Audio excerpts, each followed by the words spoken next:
남편이 세상을 떠난 날 나는 장례식장 구석에 앉아 조문객들의 발소리만 세고 있었다.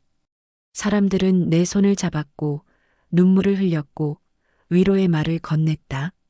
하지만 그 어떤 말도 내 귀에 들어오지 않았다. 마치 투명한 유리병 너머에서 세상을 바라보는 것 같았다. 모든 소리가 물속에 잠긴 듯 멀고 흐릿했다. 남편과 나는 36해를 함께 살았다. 그는 새벽같이 일어나 출근 준비를 하면서도 내가 깰까봐 화장실 불을 끄고 어둠 속에서 면도를 했던 사람이었다. 주말이면 함께 재래시장을 돌며 싱싱한 고등어를 고르고 저녁에는 소파에 나란히 앉아 드라마를 보던 평범한 부부였다. 특별할 것 없는 일상이었지만 그 일상이 내 삶의 전부였다. 그가 아프기 시작한 건 2년 전 가을이었다. 처음엔 단순한 감기련이 했다. 기침이 잦아지고 식욕이 떨어졌지만 남편은 괜찮다며 병원 가는 것을 미뤘다. 직장에서 정년까지 얼마 남지 않았으니 자리를 비울 수 없다고 했다. 내가 아무리 졸라도 그는 고집을 꺾지 않았다. 결국 병원을 찾았을 때는 이미 늦었다. 의사의 진단은 폐암 말기였다. 진료실에서 나온 남편의 얼굴은 창백했지만 그는 내 손을 꼭 잡고 웃으려 애썼다. 그날 밤 남편은 내 등을 쓰다듬으며 말없이 눈물을 흘렸다. 나는 그의 가슴에 얼굴을 묻고 흐느꼈다. 우리에게 남은 시간이 얼마나 될지 알 수 없었지만 그 순간만큼은 시간이 멈춰주길 간절히 바랐다. 투병 기간 동안 남편은 한 번도 불평하지 않았다. 항암 치료로 머리카락이 빠지고 몸무게가 20kg 가까이 줄었지만 그는 여전히 내게 먼저 웃어주려 했다. 병실에서 창밖을 바라보며 벚꽃이 피면 함께 산책하자고, 퇴원하면 내가 좋아하는 해물찜을 먹으러 가자고 말했다. 우리 둘 다 알고 있었다. 그날이 오지 않을 거라는 것을. 하지만 우리는 그 희망을 놓지 않았다. 남편이 마지막으로 내 손을 잡았던 날, 그는 가늘게 떨리는 목소리로 속삭였다. 미안하다고, 고맙다고, 사랑한다고. 나는 대답하지 못했다. 목이 메어 한마디도 나오지 않았다. 그저 그의 손을 두 손으로 감싸쥐고 떠나지 말아달라고 마음속으로만 외쳤다. 하지만 그는 결국 떠났다. 그렇게 조용히, 마치 잠이 드는 것처럼. 장례를 치르는 3일 내내 나는 로봇처럼 움직였다. 조문객을 맞고 절을 받고 고개를 숙였다. 장례식장 밖으로 나온 순간 가을 햇살이 눈부셨다. 세상은 여전히 밝고 평온했다. 사람들은 웃고 있었고 거리는 시끄러웠다. 그 모든 것이 낯설고 잔인하게 느껴졌다. 내 세상은 무너졌는데 세상은 아무 일 없다는 듯 돌아가고 있었다. 집으로 돌아오자 정막이 나를 덮쳤다. 현관문을 열면 들려오던 남편의 목소리가 없었다. 주방에 앉아 차를 마시던 그의 모습도, 소파에서 신문을 펼치던 뒷모습도 사라졌다. 옷장에는 그의 옷이 그대로 걸려 있었고 화장실에는 그의 면도기가 놓여 있었다. 모든 게 그대로인데 그만 없었다. 사람들은 한동안 내 주변을 맴돌았다. 친척들이 찾아왔고 교회 권사님들이 반찬을 갖다 주었고 이웃 아주머니가 청소를 도와주었다. 모두가 따뜻했고 친절했다. 하지만 한 달이 지나고 두 달이 지나자 그 온기는 서서히 식어갔다. 사람들에게는 각자의 삶이 있었고 나는 그들의 일상으로 돌아갈 수 없는 존재였다. 3개월쯤 지났을 때 나는 완전히 혼자가 되었다. 그때 처음 통장을 확인했다. 잔액은 27만 원이었다. 남편의 장례를 치르고 밀린 병원비를 정리하고 나니 그게 전부였다. 전세로 살던 집의 보증금은 8천만 원이었는데 남편의 병원비로 이미 2천만 원이 빠져나갔다. 집주인은 계약 갱신을 원했고 보증금을 5천만 원으로 올려달라고 했다. 불가능한 요구였다. 남편의 회사에서 나오는 유족연금은 한 달에 48만 원이었다. 월세로 옮기면 보증금과 월세를 합쳐 최소한 30만 원은 들 것이고 관리비와 전기세, 가스비를 내고 나면 생활비는 10만 원 남짓이었다. 식비도 교통비도 병원비도 거기서 해결해야 했다. 계산기를 두드리며 숫자를 맞춰보다가 결국 포기했다. 어떻게 계산해도 답이 나오지 않았다. 아들은 일본에서 일하고 있었다. 결혼한 지 얼마 안 된 신혼이었고 아내가 임신 중이었다.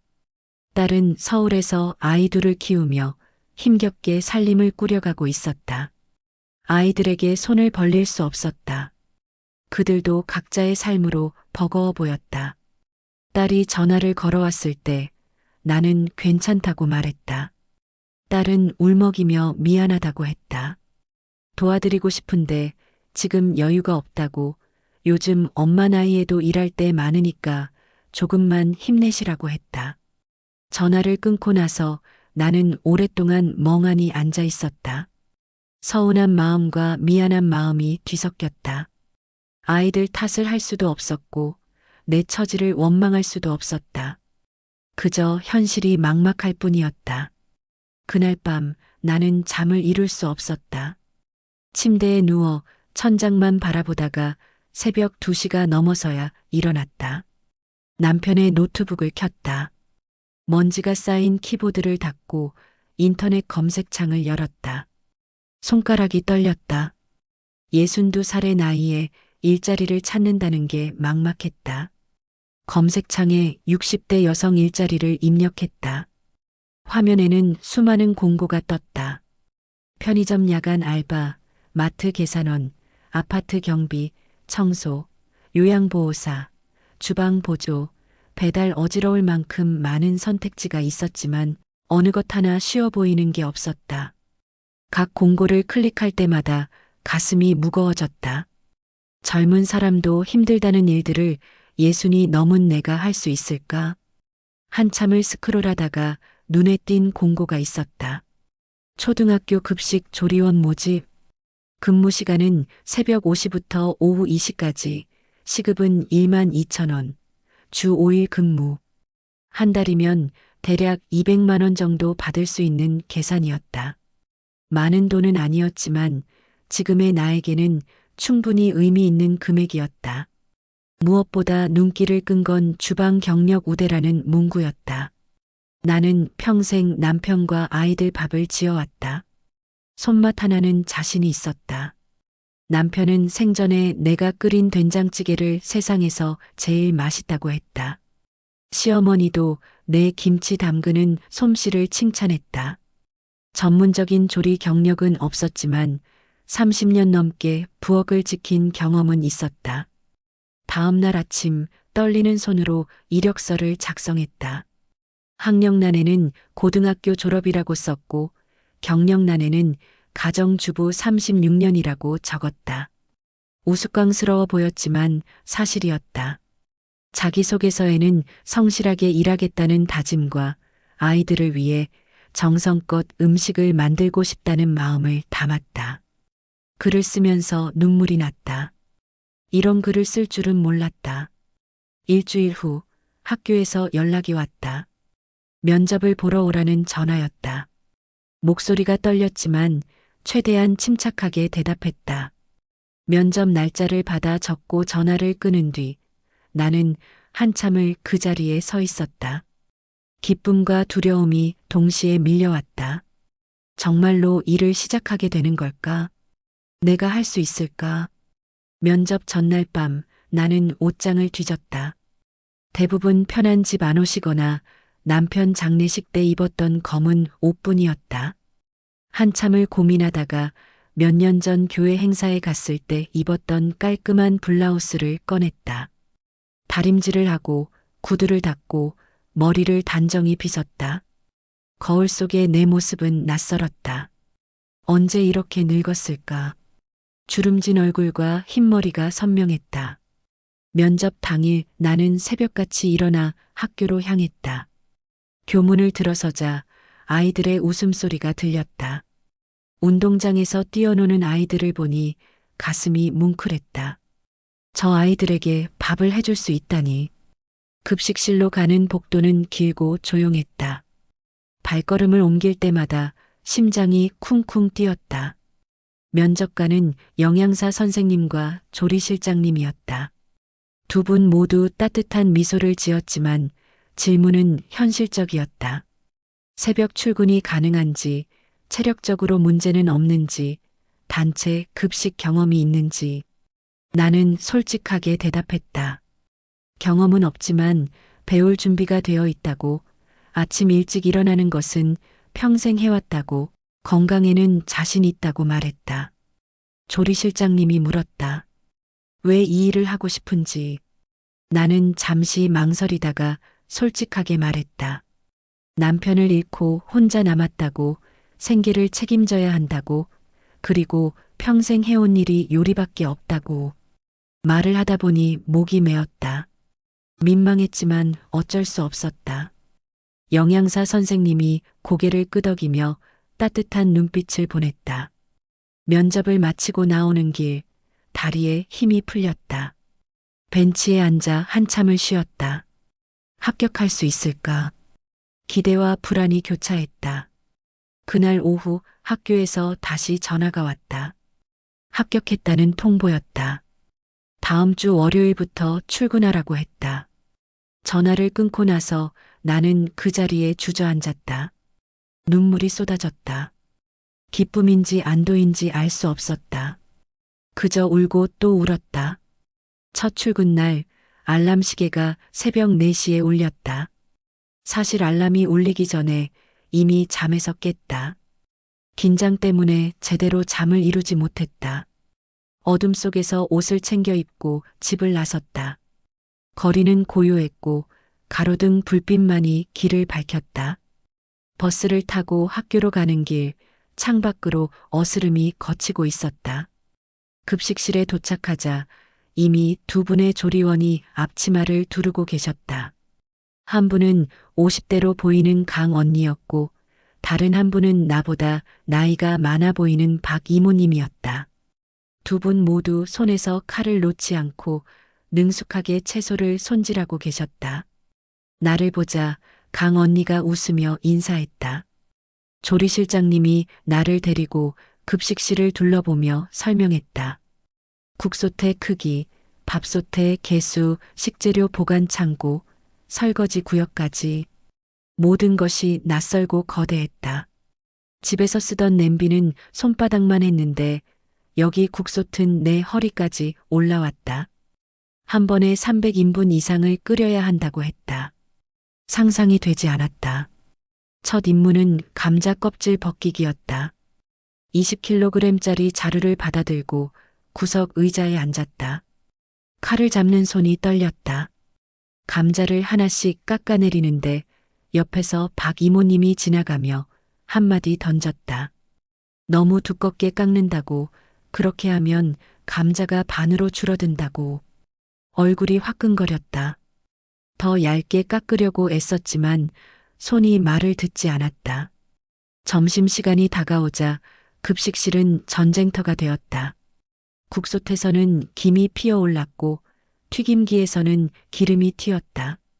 조리실장님의 지시가 빠르게 쏟아졌다. 국을 저어라, 밥을 풀어, 반찬을 덜어라. 나는 정신없이 움직였다. 국솥 앞에 서자 뜨거운 열기가 얼굴을 덮쳤다.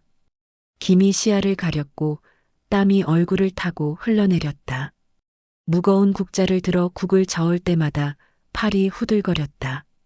배식이 시작되자 아이들이 줄지어 들어왔다. 밝은 얼굴로 쟁반을 내미는 아이들 앞에서 나는 손이 떨렸다. 국을 너무 많이 퍼주면 다음 아이 몫이 부족하고 적게 퍼주면 아이가 서운해할 것 같았다. 강 언니가 옆에서 적당한 양을 알려줬다. 한 국자 반이면 충분하다고. 점심시간이 끝나고 설거지가 시작되었다. 쌓여있는 식판과 그릇 더미를 보고 아찔했다. 뜨거운 물에 손을 담그고 설거지를 하는데 손가락 끝이 화끈거리고 쓰라렸다. 고무 장갑을 껴도 소용없었다. 1시간 넘게 설거지를 하고 나니 팔이 저릿저릿했다. 첫 근무를 마치고 집으로 돌아오는 길 온몸이 욱신거렸다. 허리는 끊어질 것처럼 아팠고 발바닥은 퉁퉁 부어 있었다. 신발을 벗자 발에 물집이 잡혀 있었다. 소파에 쓰러져 누웠다. 움직이기 싫었다. 이대로 잠들고 싶었다. 하지만 내일 또 새벽에 일어나야 했다. 그날 밤 침대에 누워 남편 생각이 났다. 만약 남편이 살아 있었다면, 지금 이 순간 내 곁에 있었다면 나는 이렇게 몸이 부서지도록 일하지 않아도 됐을 것이다. 남편은 내 허리를 주물러주고 발을 주물러주고 따뜻한 차를 끓여줬을 것이다. 눈물이 흘렀다. 베개를 적시며 소리 없이 울었다. 보고 싶었다. 너무나 보고 싶었다. 3개월이 지나자 몸이 조금씩 적응했다. 새벽에 일어나는 것도, 무거운 국자를 드는 것도, 뜨거운 김을 맞는 것도 익숙해졌다. 감자 껍질을 얇게 벗기는 기술도 늘었고, 국을 저을 때 간을 맞추는 감각도 생겼다. 조리실 식구들과도 친해졌다. 강 언니는 농담을 잘했고, 박 이모님은 과묵했지만 일은 누구보다 빨랐다. 어느 날 조리실장님이 내게 된장찌개를 끓여보라고 했다. 긴장했지만 평생 해온 음식이었다. 멸치와 다시마로 육수를 우리고 된장을 풀고 두부와 애호박을 넣었다. 집에서 하던 대로 마지막에 청양고추를 송송 썰어 넣고 대파를 듬뿍 올렸다. 국물을 맛봤다. 딱 적당했다. 점심시간 배식을 하는데 한 아이가 국을 한 숟가락 떠서 맛보더니 눈을 반짝였다. 그 아이가 친구에게 말했다. 오늘 찌개 진짜 맛있다고. 순간 가슴이 뭉클했다. 다른 아이들도 하나둘 칭찬을 건넸다. 어떤 아이는 한 그릇을 다 비우고 더 달라고 했다. 강 언니가 웃으며 말했다. 오늘 찌개가 정말 맛있었다고. 비결이 뭐냐고. 나는 쑥스럽게 웃으며 대답했다. 그냥 집에서 하던 대로 했을 뿐이라고. 하지만 속으로는 남편 생각이 났다. 남편이 좋아하던 그 맛이었다. 남편에게 밥을 차려주던 그 손맛이 이제는 낯선 아이들에게 전해지고 있었다. 그날 이후 나는 조금씩 자신감이 생겼다. 조리실에서 내 역할이 무엇인지 알게 되었다. 단순히 일손을 거두는 것이 아니라 아이들에게 맛있는 밥을 먹이는 것. 그게 내가 할 수 있는 일이었다. 그게 내가 존재하는 이유였다. 점심시간이 끝나고 아이들이 나가면 나는 종종 빈 식당을 바라보며 서 있곤 했다. 아이들의 웃음소리가 아직 귓가에 남아 있었다. 그 소리를 듣고 있으면 외롭지 않았다. 혼자가 아닌 것 같았다. 누군가와 연결되어 있다는 느낌이 들었다. 어느 날 한 여학생이 배식을 받으며 내게 말했다. 이모, 저 이거 진짜 좋아해요. 엄마가 해주던 맛 같아요. 그 말을 듣는 순간 가슴이 뜨거워졌다. 나도 모르게 눈시울이 붉어졌다. 고맙다고 많이 먹으라고 말하는 내 목소리가 떨렸다. 그 아이는 환하게 웃으며 자리로 돌아갔다. 퇴근길, 나는 처음으로 이 일이 의미 있다고 느꼈다. 돈을 벌기 위해 시작한 일이었지만 어느새 그 이상의 것이 되어 있었다. 아이들의 웃는 얼굴, 빈 그릇, 작은 칭찬 한마디. 그것들이 나를 지탱해주고 있었다.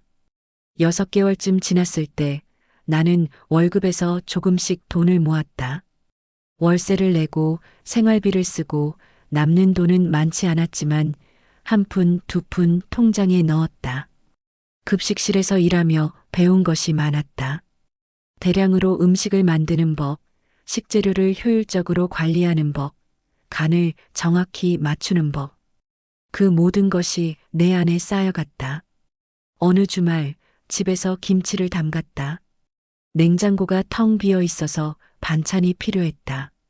배추 한 포기를 사서 절이고 양념을 만들어 버무렸다. 예전처럼 정성스럽게 남편이 좋아하던 그 맛으로 김장 담그던 날의 기억이 떠올랐다.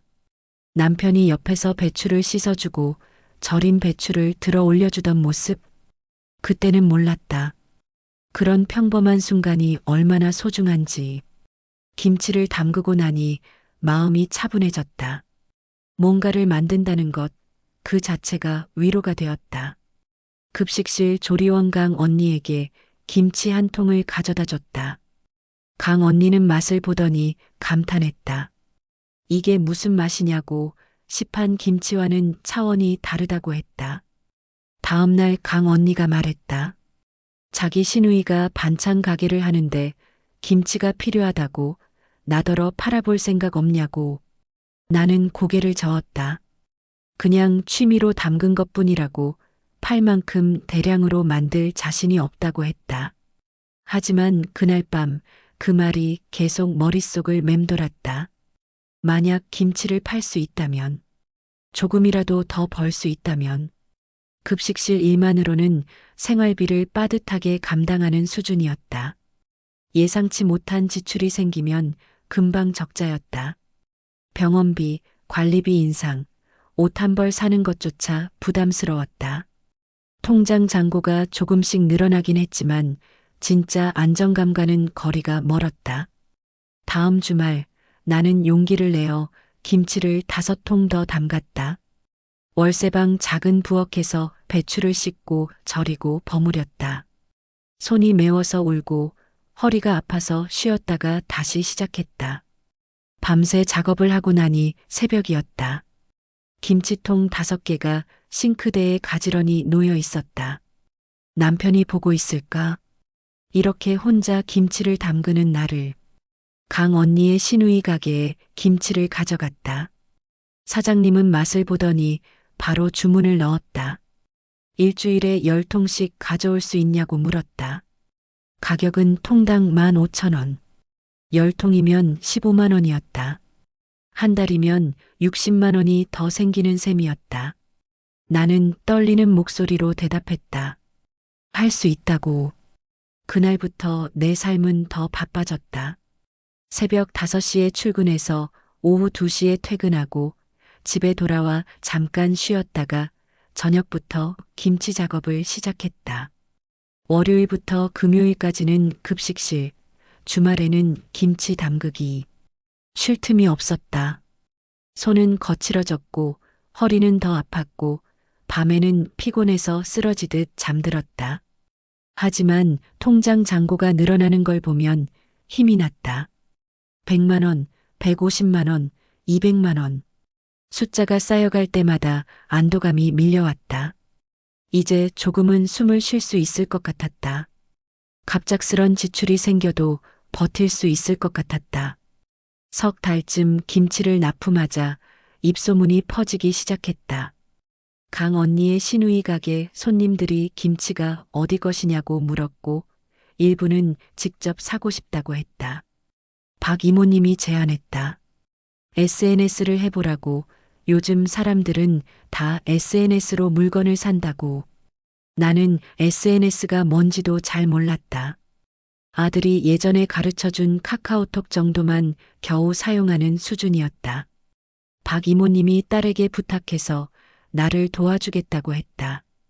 이모님 딸은 30대 초반으로 SNS 마케팅 일을 한다고 했다.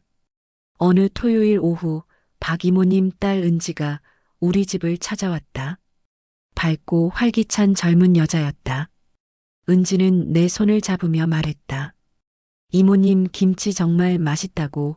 이 정도면 충분히 장사가 될 거라고. 나는 쑥스럽고 낯간지러웠다.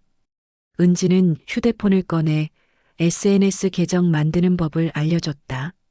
사진을 찍는 법, 글을 쓰는 법, 해시태그를 다는 법. 머리가 복잡했지만 하나씩 따라했다. 은지가 내 김치 사진을 찍었다. 배추를 버무리는 내 손, 빨갛게 양념된 김치, 정갈하게 담긴 김치통.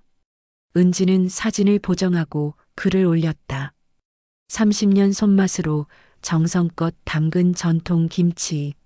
화학 조미료 없이 국산 재료만으로 한 포기 한 포기 정성을 다해 만듭니다. 글 밑에 해시태그가 줄줄이 달렸다. 수제김치, 전통김치, 국산김치, 엄마 손맛, 반찬 배달. 은지가 말했다. 이제 기다리면 된다고, 사람들이 연락을 할 거라고. 처음 며칠은 아무 일도 없었다. 나는 틈날 때마다 휴대폰을 확인했다. 좋아요가 몇 개 달렸지만 주문은 없었다. 실망스러웠다. 역시 나 같은 사람이 SNS를 한다는 게 무리였나 싶었다. 그런데 일주일째 되던 날 메시지가 하나 왔다. 젊은 주부로 보이는 사람이었다. 김치 한 통 살 수 있냐고 물었다. 나는 떨리는 손으로 답장을 보냈다. 가능하다고, 언제 필요한지 물었다. 그렇게 첫 주문이 들어왔다. 김치통을 정성스럽게 포장해서 택배로 보냈다. 손편지도 함께 넣었다. 맛있게 드시라고, 문제 있으면 언제든 연락 달라고. 이틀 뒤 그 사람에게서 다시 메시지가 왔다. 김치가 정말 맛있다고, 다음에 또 주문하겠다고, 지인들에게도 추천하겠다고 했다. 가슴이 벅찼다. 그 뒤로 주문이 하나둘 늘어났다. 한 주에 한두 통씩, 그러다 네다섯 통씩. 강 언니와 박 이모님이 내 SNS를 자기 지인들에게 공유해줬다. 급식실 영양사 선생님도 자기 동네 맘카페에 올려줬다. 조금씩 천천히 입소문이 퍼져나갔다. 김치 주문이 늘자 나는 다른 반찬도 만들기 시작했다. 장조림, 멸치볶음, 시금치나물, 콩자반. 남편이 좋아하던 반찬들이었다. 예전에는 남편을 위해 만들었다면 이제는 낯선 사람들을 위해 만들었다.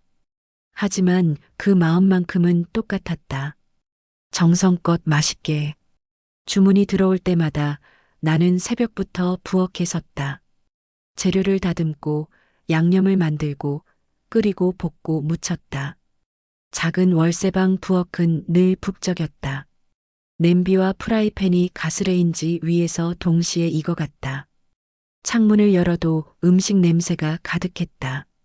손님들은 반찬을 받고 사진을 찍어 보내줬다. 밥상에 내 반찬이 차려진 사진들. 그 사진을 볼 때마다 묘한 감정이 들었다. 내가 만든 음식이 누군가의 식탁에 올라가고 누군가의 하루를 채우고 있다는 것. 낯선 사람들이지만 어딘가 연결되어 있다는 느낌이 들었다. 한 손님이 메시지를 보냈다. 40대 워킹맘이라고 자신을 소개했다. 아이 둘을 키우며 일하느라 반찬 만들 시간이 없는데 내 반찬 덕분에 아이들에게 제대로 된 밥을 먹일 수 있다고 했다. 고맙다고, 이모님 손맛이 엄마 손맛 같다고 했다. 그 메시지를 읽으며 나는 또 울었다. 다른 손님은 80대 홀로 사시는 어르신이었다. 손주가 대신 주문했다고 했다. 할머니가 요리하기 힘드신데 제대로 된 반찬을 드시게 해드리고 싶다고. 나는 그 주문을 받고 더 정성을 들였다. 간을 약하게 했고 재료를 더 부드럽게 익혔다. 할머니께서 드시기 편하도록. 배달을 마치고 며칠 뒤 손주에게서 감사 메시지가 왔다. 할머니가 너무 맛있게 드신다고 요즘 식사를 잘 안 하시던 분이 이제는 밥 먹는 시간을 기다린다고 했다. 그 말을 듣고 가슴이 뭉클했다.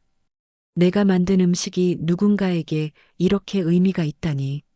주문이 늘수록 일은 더 고되어졌다.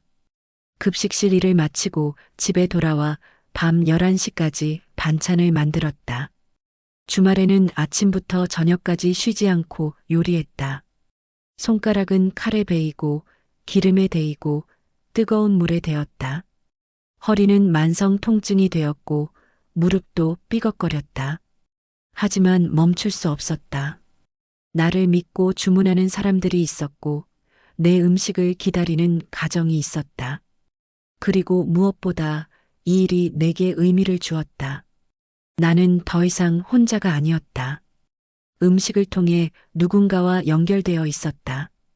어느 늦은 밤 반찬을 다 만들고 부엌을 정리하다가 서랍장 구석에서 낡은 공책을 발견했다. 남편의 수첩이었다. 이사 올 때 챙긴 짐 속에 섞여 들어온 모양이었다. 손때 묻은 표지를 보자 가슴이 철렁했다. 책장을 넘기자 남편의 글씨가 나왔다.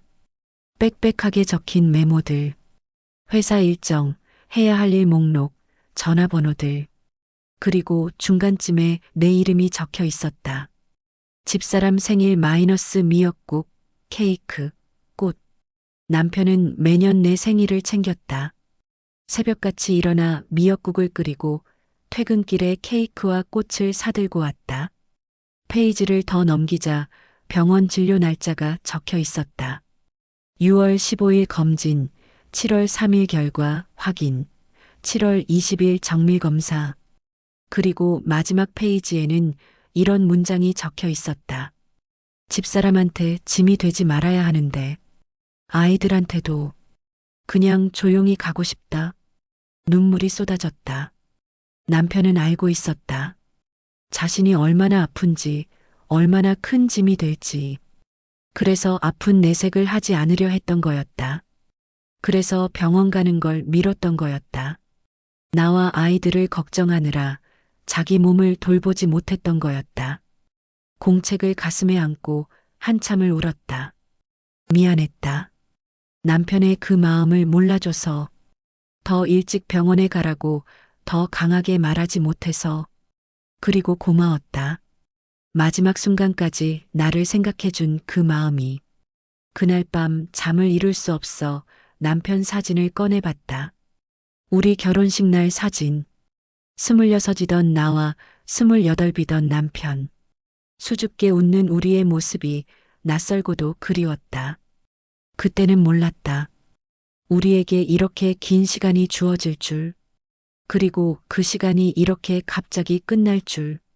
새벽 2시, 나는 부엌으로 나와 남편이 좋아하던 된장찌개를 끓였다. 누구를 위한 것도 아니었다. 그냥 끓이고 싶었다. 남편에게 해주던 그 맛으로. 멸치 육수를 우리고 된장을 풀고 두부를 넣었다. 국물 맛을 보니 예전 그 맛이었다. 한 그릇을 떠서 상에 올려놓았다. 남편 사진 앞에 김이 모락모락 피어올랐다.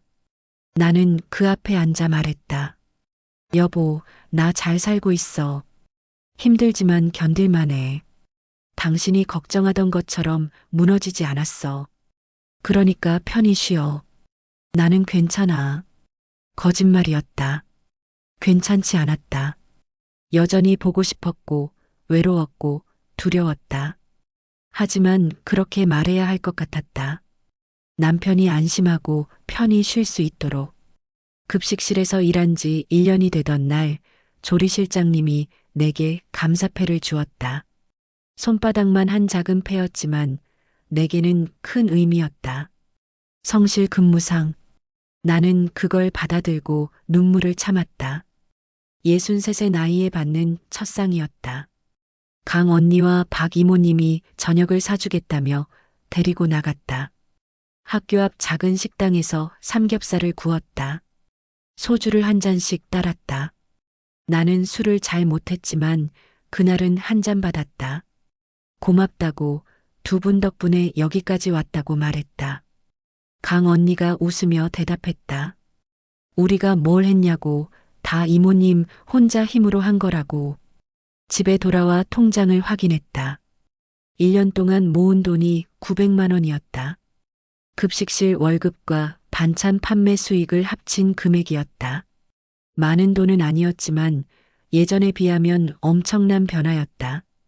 1년 전 27만 원으로 막막했던 그때를 생각하면 기적 같았다. 반찬 주문도 꾸준히 들어왔다. 이제는 일주일에 20통 정도 만들었다. 단골 손님도 생겼다. 매달 같은 날 같은 반찬을 주문하는 사람들.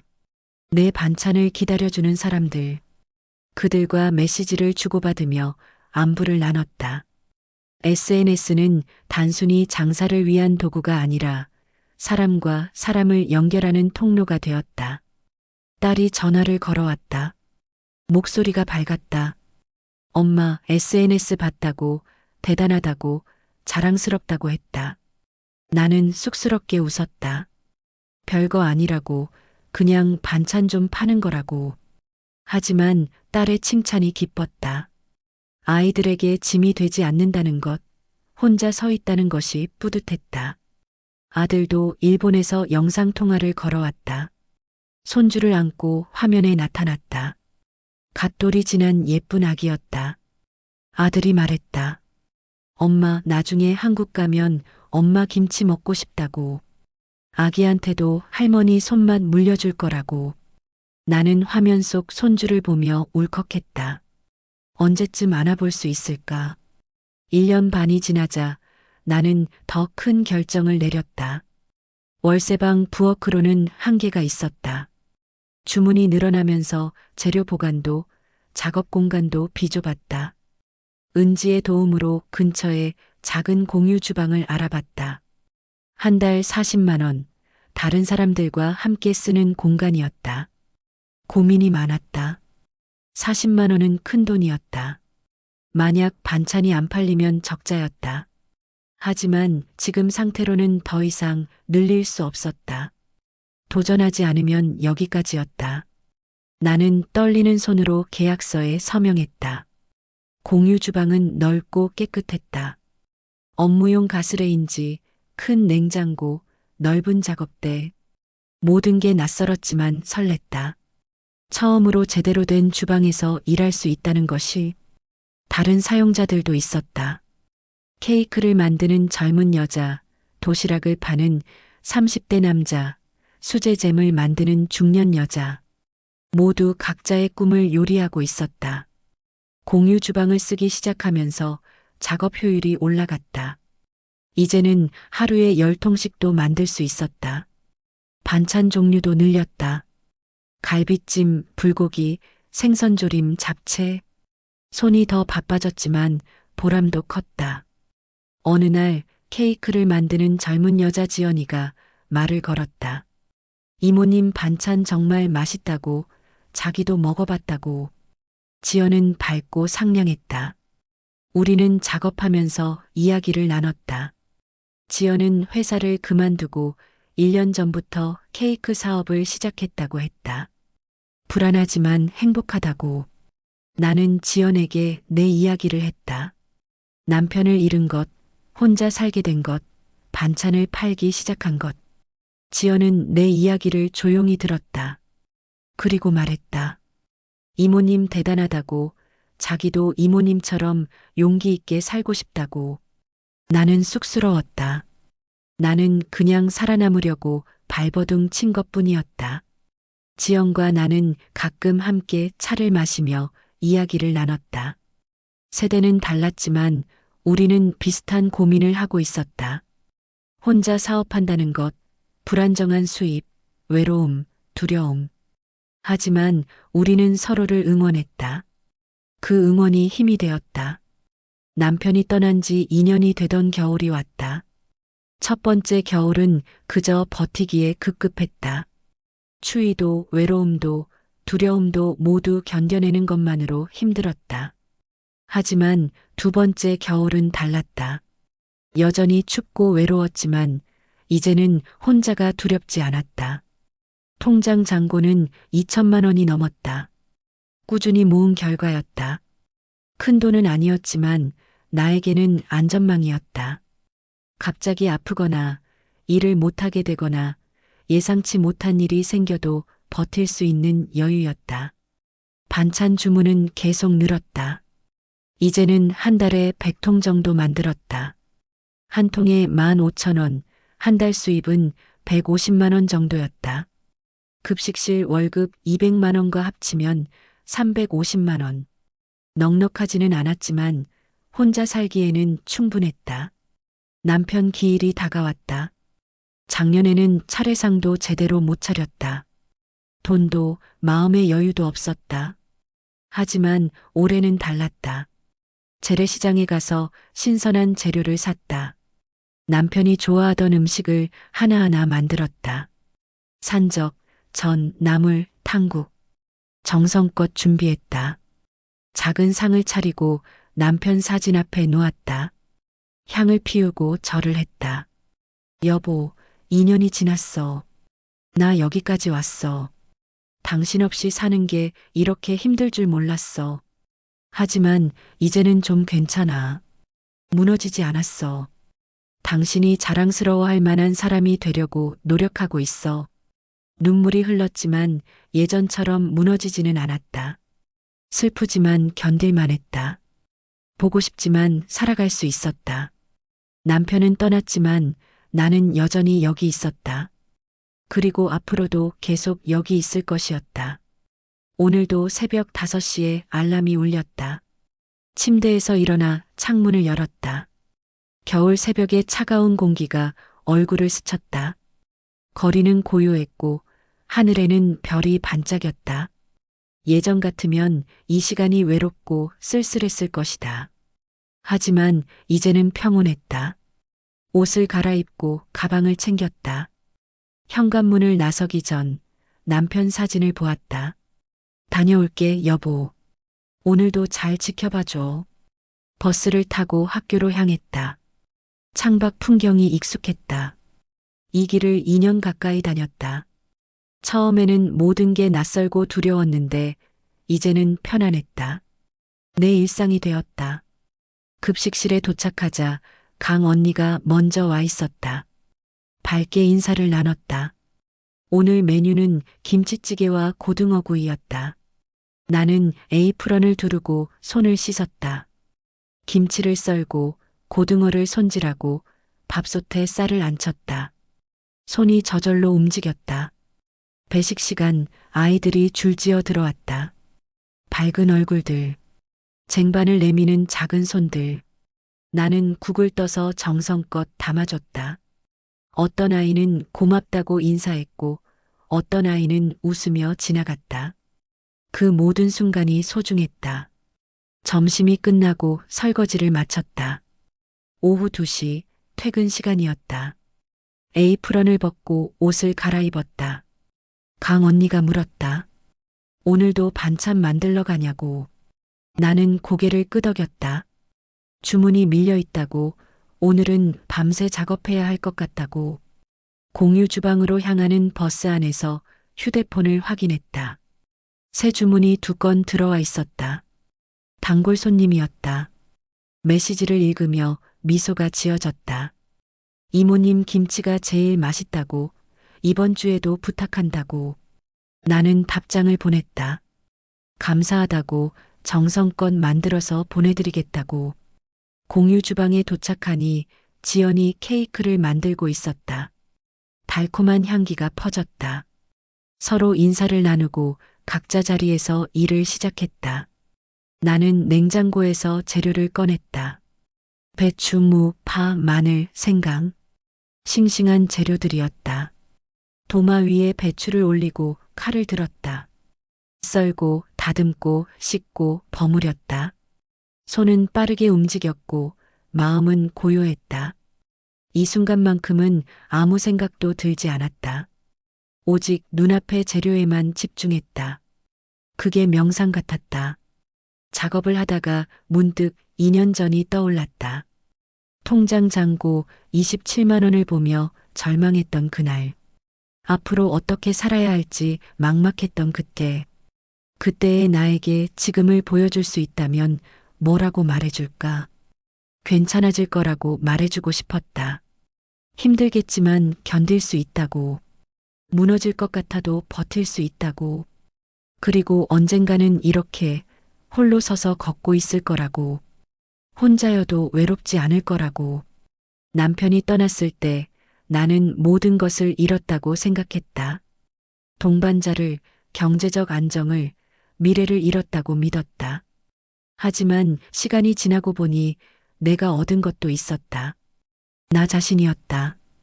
62해를 살면서 나는 늘 누군가의 딸이었고, 누군가의 아내였고, 누군가의 엄마였다.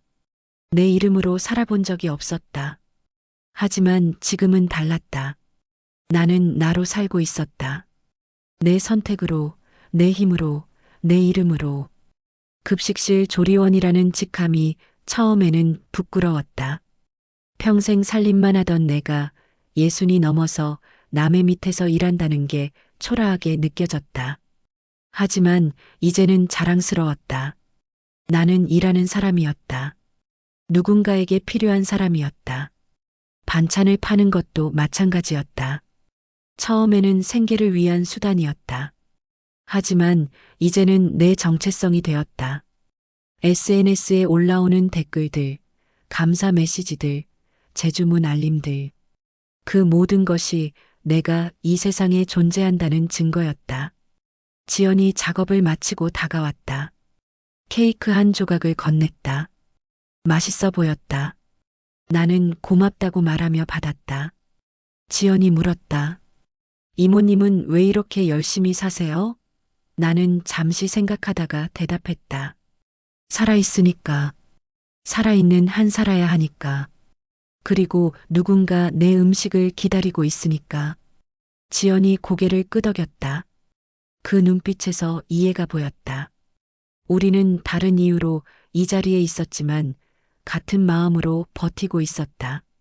각자의 방식으로 삶과 싸우고 있었다. 2년 만에 처음으로 봄을 기다리게 되었다. 작년 봄에는 계절이 바뀌는지도 몰랐다.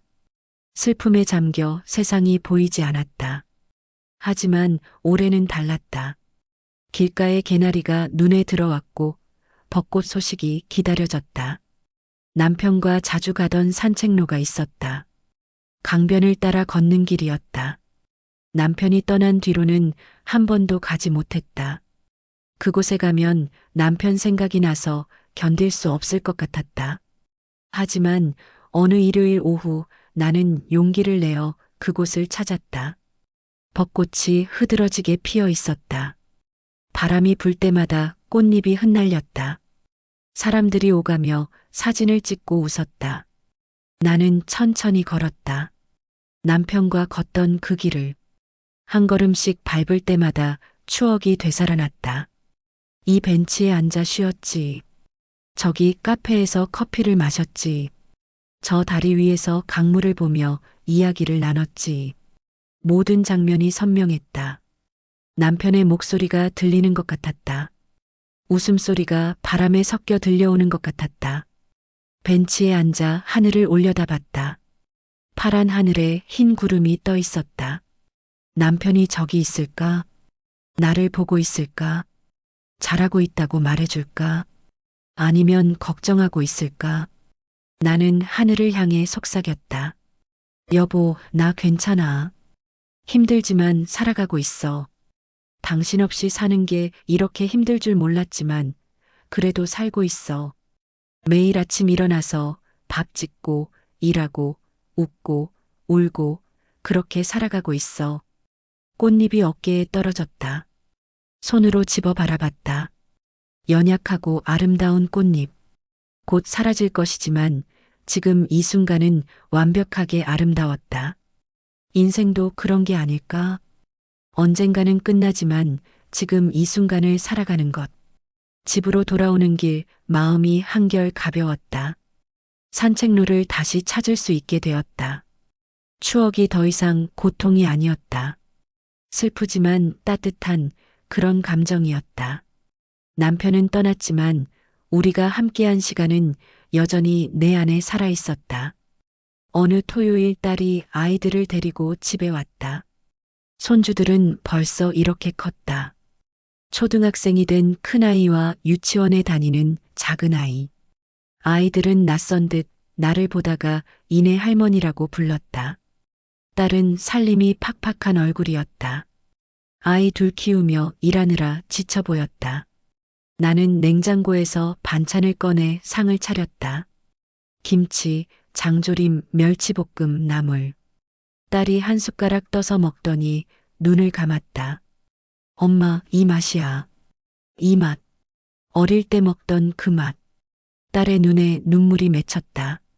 나도 울컥했다. 우리는 서로를 보며 울다가 웃었다. 손주들은 우리를 신기하게 바라봤다. 밥을 먹으며 딸이 물었다. 엄마, 요즘 어때요? 힘들지 않으세요? 나는 솔직하게 대답했다. 힘들어. 몸도 아프고 외롭기도 하고. 하지만 살만해. 무너지지 않았어. 딸이 내 손을 잡았다. 미안해요, 엄마. 제가 더 도와드려야 하는데. 나는 딸의 손을 쓰다듬었다. 아니야, 너도 힘든데.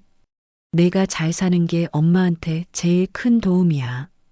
딸이 부엌을 둘러봤다. 깔끔하게 정리된 주방 도구, 냉장고에 가득한 반찬 재료. 딸이 말했다. 엄마, 대단하세요. 정말 대단해요.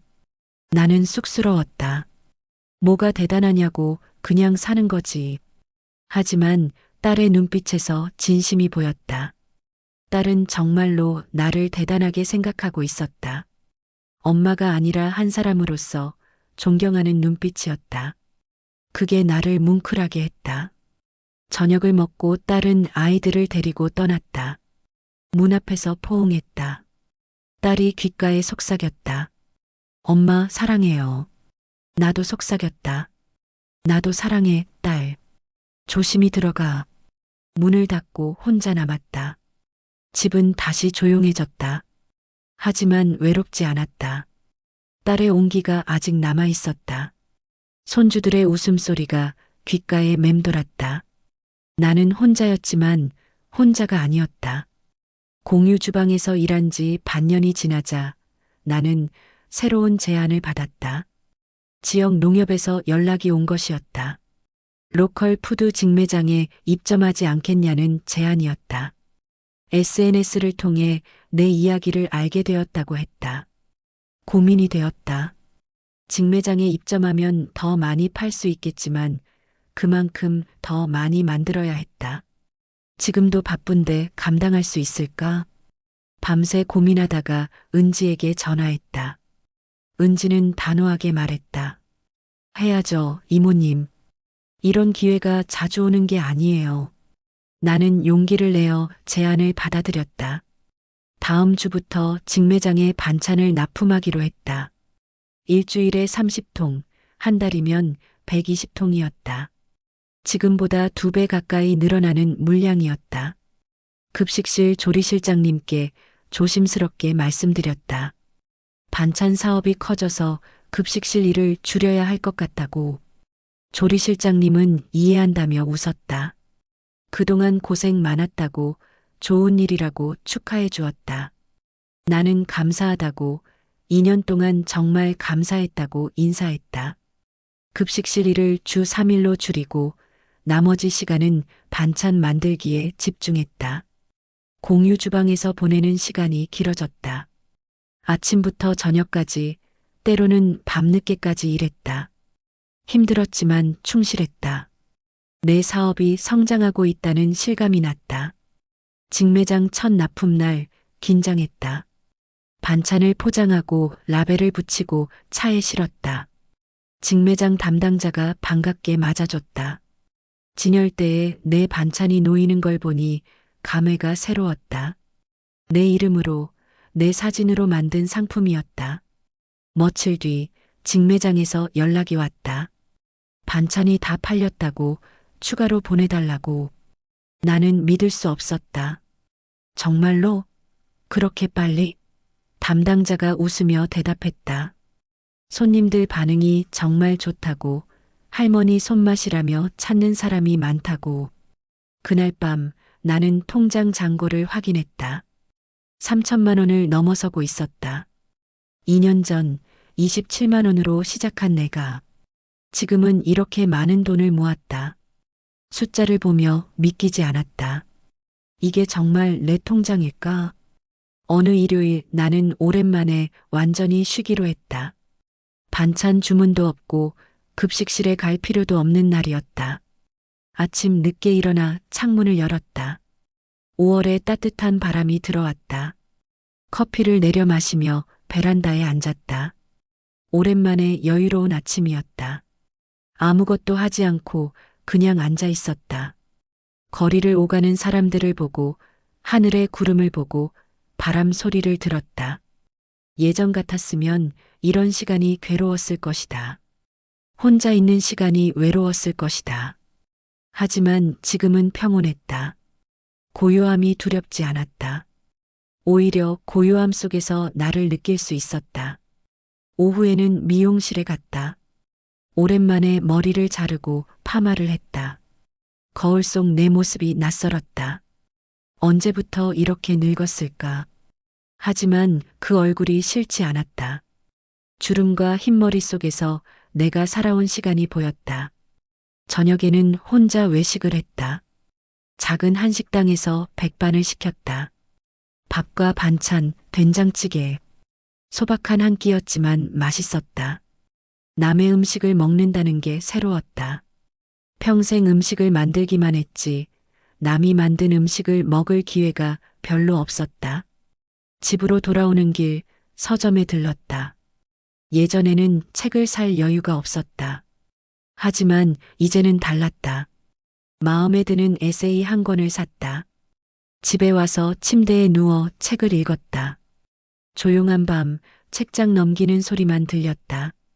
이런 시간이 행복이구나 싶었다. 거창하지 않아도 특별하지 않아도 그저 혼자 조용히 책을 읽는 이 순간이 행복이었다. 남편이 있었을 때는 몰랐던 행복이었다. 혼자이기에 느낄 수 있는 행복이었다. 남편이 떠난 지 정확히 2년이 되는 날이 다가왔다. 작년처럼 무너질 것 같지는 않았다. 하지만 여전히 마음 한구석이 무거웠다. 그날 아침 나는 일찍 일어나 남편이 좋아하던 음식을 만들었다. 갈비찜, 잡채, 전, 나물. 정성껏 준비했다. 남편 사진 앞에 상을 차리고 향을 피웠다. 절을 하고 앉아 오랫동안 남편을 바라봤다. 사진 속 남편은 웃고 있었다. 행복했던 시절의 우리. 여보, 2년이 지났어. 믿기지 않지? 나도 믿기지 않아. 당신 없이 2년을 살았다는 게. 처음에는 하루하루가 지옥 같았어. 아침에 눈 뜨는 게 고통이었고, 밤에 잠드는 게 두려웠어. 하지만 이제는 좀 괜찮아. 당신이 보고 싶긴 해. 매일 보고 싶어. 특히 힘들 때, 외로울 때, 그럴 때 더 보고 싶어. 하지만 이제는 그 그리움을 안고 살아갈 수 있어. 무너지지 않고. 나 많이 변했어. 여보. 당신이 보면 놀랄 거야. 일도 하고, 사업도 하고, 혼자서 이렇게 살아가고 있어. 당신이 자랑스러워할까? 아니면 미안해할까? 나는 당신이 자랑스러워해 줬으면 좋겠어. 그리고 여보, 미안해. 아직도 가끔 당신을 원망해. 왜 나를 혼자 두고 갔냐고. 왜 더 일찍 병원에 가지 않았냐고. 하지만 동시에 고마워. 36년 동안 함께 해줘서. 사랑해줘서. 행복하게 해줘서. 눈물이 흘렀다. 하지만 오래 울지는 않았다. 눈물을 닦고 일어났다. 오늘도 살아가야 했다. 남편을 위해서가 아니라 나를 위해서. 저녁 강 언니와 박 이모님, 은지, 지연이 내 집에 모였다. 내가 저녁을 대접하겠다고 초대한 것이었다. 2년 동안 도와준 사람들에게 감사를 표하고 싶었다. 상을 가득 차렸다. 갈비찜, 잡채, 전, 김치, 나물, 떡볶이. 정성껏 준비한 음식들이었다. 다들 맛있게 먹으며 웃고 떠들었다. 따뜻한 시간이었다. 강 언니가 물었다. 이모님 앞으로 계획이 뭐예요? 나는 잠시 생각했다. 계획이라. 거창한 계획은 없었다. 그저 오늘처럼 내일도 살아가는 것. 반찬을 만들고 사람들과 연결되고 작은 행복을 찾아가는 것. 그냥 계속 이렇게 살아가려고. 건강할 때까지 일하고, 음식 만들고, 사람들과 나누고. 그게 내 계획이야. 은지가 말했다. 이모님 정말 멋있으세요. 나는 웃었다. 멋있긴 뭐가 멋있어. 그냥 사는 거지. 하지만 속으로는 기뻤다. 누군가 나를 멋있다고 생각해 준다는 게 사람들이 돌아가고 혼자 설거지를 하며 생각했다.